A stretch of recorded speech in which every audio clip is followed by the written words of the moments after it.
है मालिक तेरे बंदे हम, ऐसे हो हमारे करम। नेकी पर चले और बदी से टले, ताकि हंसते हुए निकले दम। है मालिक तेरे बंदे हम, जब जुल्मों का हो सामना, तब तू ही हमें थामना। वो बुराई करे हम भलाई भरे, नहीं बदले की हो कामना। बढ़ उठे प्यार का हर कदम, और मीठे बैर का ये भरम। नेकी पर चले और बदी से टले, ताकि हंसते हुए निकले दम। है मालिक तेरे बंदे हम, बड़ा कमजोर है आदमी, अभी लाखों है इसमें कमी। पर तू जो खड़ा है दयालु बड़ा, तेरी कृपा से धरती थमी। दिया तूने जो हमको जन्म, तू ही झेलेगा हम सबके गम। नेकी पर चले और बदी से टले, ताकि हंसते हुए निकले दम। है मालिक तेरे बंदे हम। सुप्रभात बच्चों, आज के सुविचार के साथ आपके समक्ष प्रस्तुत हूँ। समझदार व्यक्ति अपनी स्वयं की दिशा का अनुपालन करते हैं। The wisest man follow their own direction. बच्चों, किसी भी लक्ष्य को प्राप्त करने के लिए खुद पर भरोसा और आत्मविश्वास से परिपूर्ण होकर आगे बढ़ते रहना चाहिए। बड़ी से बड़ी उपलब्धि प्राप्त करने में कठिनाई नहीं होगी। धन्यवाद। Good morning everyone.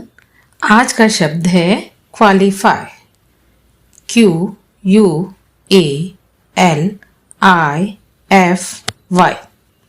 हिंदी में योग्यता कहते हैं। वाक्य प्रयोग देखते हैं। Her skills qualify her for the job. दूसरा वाक्य प्रयोग, I hope to qualify as a doctor. Thank you. सुप्रभात। अब वक्त है आज की पहेली का। 7 दिनों में आता हूँ, छुट्टी संग में लाता हूँ। बच्चे हों या दफ्तर वाले, सबको मौज कराता हूँ। सोच के बताइए वो क्या चीज़ है जो हर 7 दिन बाद आती है और अपने साथ छुट्टी जैसा त्योहार लेके आती है। सोचिए सोचिए, स्कूल जाते हैं ना आप? कौन से दिन आपकी छुट्टी होती है? सही पहचाना, संडे, इतवार या रविवार छुट्टी का दिन है। और क्योंकि हफ्ते में 7 दिन होते हैं, इसीलिए रविवार हर 7 दिन में आता है। धन्यवाद। शुभ प्रभात। आज का इतिहास। 20 फरवरी 1968 को मुंबई के KEM अस्पताल में डॉक्टर PK सेन ने पहली बार हृदय प्रत्यारोपण किया था। डॉक्टर PK सेन संसार के चौथे सर्जन थे जिन्होंने यह प्रत्यारोपण किया था। आज के ही इतिहास में 20 फरवरी 1987 को उत्तर पूर्व के 2 बेहद खूबसूरत कहे जाने वाले राज्य मिजोरम और अरुणाचल प्रदेश असम से अलग होकर अस्तित्व में आए थे, जो क्रमशः भारत के 23वें और 24वें राज्य बने थे। बच्चों, मिजोरम की राजधानी आइजोल और अरुणाचल प्रदेश की राजधानी ईटानगर है। ये दोनों राज्य प्राकृतिक रूप से बहुत ही सुंदर हैं। धन्यवाद। नमस्कार। मॉर्निंग असेंबली में आज का विषय है स्पेशल ऑफ द डे। और आज के स्पेशल में है हृदय प्रत्यारोपण। हृदय प्रत्यारोपण एक शल्य प्रतिक्रिया है जिसे ऐसे मरीज पर किया जाता है जो कि हृदय विफलता की अंतिम अवस्था पर हो या जिसे गंभीर कोरोनरी धमनी की बीमारी हो। इसका सबसे सामान्य तरीका एक काम करते हुए दिल को तुरंत मरे हुए इंसान के शरीर से निकालकर जो अपना दिल देना चाहता हो उसे उस मरीज के शरीर में लगा देते हैं। इस ऑपरेशन के बाद जीवित रहने की अवधि अब औसतन 15 साल है और 3 दिसंबर 1967 को दक्षिण अफ्रीका के केप टाउन में पहला हृदय प्रत्यारोपण किया गया था। और विश्व भर में हृदय प्रत्यारोपण के लिए मांग और आपूर्ति में भारी अंतर है। इसी वजह से कई जरूरतमंदों को समय पर हृदय नहीं मिल पाता है। आज के लिए इतना ही, धन्यवाद। नमस्कार बच्चों, प्रस्तुत है आज की प्रश्नोत्तरी। आज की प्रश्नोत्तरी आधारित है देश और उनकी राजधानियों पर। प्रश्न नंबर 1, जॉर्जिया की राजधानी क्या है? इसका उत्तर है बच्चों, जॉर्जिया एक अमेरिकी राज्य है और इसकी राजधानी तिब्लिसी है। प्रश्न नंबर 2, साइप्रस की राजधानी क्या है? इसका उत्तर है साइप्रस की राजधानी निकोसिया है। प्रश्न नंबर 3, ऑस्ट्रिया की राजधानी क्या है? इसका उत्तर है बच्चों, ऑस्ट्रिया की राजधानी वियना है। प्रश्न नंबर 4, स्लोवाकिया की राजधानी क्या है? इसका उत्तर है स्लोवाकिया की राजधानी ब्रातिस्लावा है। धन्यवाद। नमस्कार, आज मैं लेकर आई हूँ आपके लिए बाल गीत माँ तुम कितनी प्यारी हो। तो चलिए शुरू करते हैं। माँ तुम कितनी प्यारी हो, माँ तुम कितनी प्यारी हो, जग में सबसे न्यारी हो, माँ तुम कितनी प्यारी हो। पास मेरे जब होती हो सब जग सुंदर लगता है, पास मेरे जब होती हो सब जग सुंदर लगता है।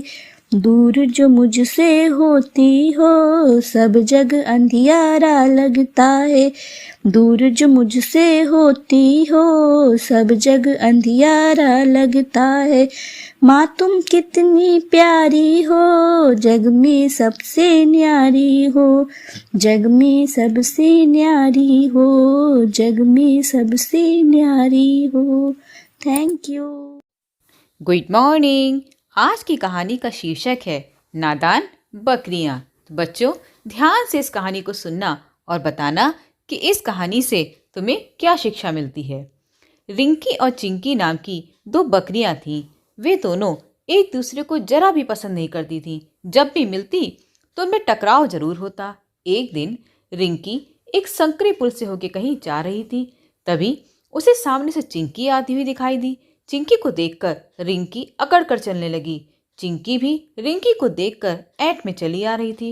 जब दोनों एक दूसरे के सामने पहुंची तो रिंकी बोली, चिंकी मेरा रास्ता छोड़, पहले मुझे निकल जाने दे, मुझे बहुत दूर जाना है। चिंकी भी घमंड में भर के बोली, मैं क्यों हटूं? हटना तो तुझे पड़ेगा, तू नीचे बैठ जा, मैं तेरे ऊपर चढ़कर चली जाऊंगी, फिर तू भी चली जाना। बड़ी आई मुझे झुकाने वाली, मैं नहीं बल्कि तू नीचे बैठेगी, मुझसे मत उलझ, चुपचाप निकल जाने दे मुझे। तू जानती है कि हम दोनों एक साथ पुल पार नहीं कर सकते, इसलिए नीचे बैठ जा। रिंकी ने रौब दिखाते हुए कहा। नहीं, बिल्कुल नहीं। ये कहकर चिंकी तेजी से रिंकी की तरफ बढ़ी। ये देखकर रिंकी भी तेजी से आगे बढ़ी। दोनों एक दूसरे से भिड़ गईं। फलस्वरूप उन दोनों का संतुलन गड़बड़ा गया और वे नदी में गिरकर मर गईं। तो बच्चों, इस कहानी से हमें ये शिक्षा मिलती है कि नाहक जान गवाओ ना, समझ को तुम अपनाओ ना। अगर हम कभी किसी मुश्किल में फंस जाएं तो हमें जिद और घमंड से नहीं बल्कि अपनी समझ से काम लेना चाहिए, सूझबूझ से काम लेना चाहिए। आज के लिए बस इतना ही। Have a good day. Thank you. आज मोटिवेट योरसेल्फ का विषय है, आप किन चीज़ों के लिए विभागीय आदेश का इंतजार करते हैं। मेरे विचार से विभागीय नियमों के दायरे में शिक्षक यदि छात्र हित, विद्यालय हित में कुछ बेहतर करना चाहते हैं तो इसके लिए उन्हें विभागीय आदेश की आवश्यकता नहीं है। हम में से ज़्यादातर सरकारी विद्यालय शायद इस कारण से प्रतियोगिता में पीछे हो जाते हैं क्योंकि वो विभागीय आदेश का इंतजार करते हैं। यहाँ पर यह बात ध्यान रखने योग्य है कि विभाग पूरे प्रदेश के लिए एक समान आदेश ही जारी कर सकता है, जबकि हर विद्यालय का अलग अलग छात्र अनुपात, भौगोलिक एवं भौतिक स्थितियाँ होती हैं। इस स्थिति में विभाग द्वारा सभी के लिए छोटी छोटी गतिविधियों के लिए एक समान शासनादेश जारी करना प्रासंगिक नहीं हो सकता।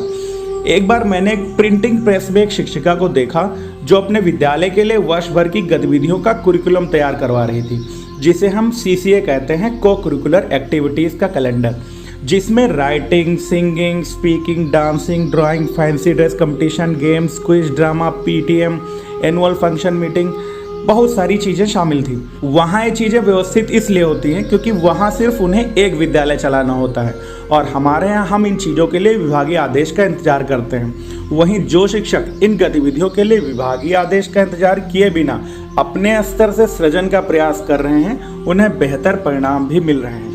हमारा मानना है कि हम सब शिक्षकों को अपने छोटे छोटे व्यक्तिगत प्रयासों से इस अंतर को दूर करने का प्रयास करना चाहिए, क्योंकि शासनादेश की अनुपलब्धता के कारण अपने छात्रों को इन गतिविधियों से वंचित रखना अनुचित होगा।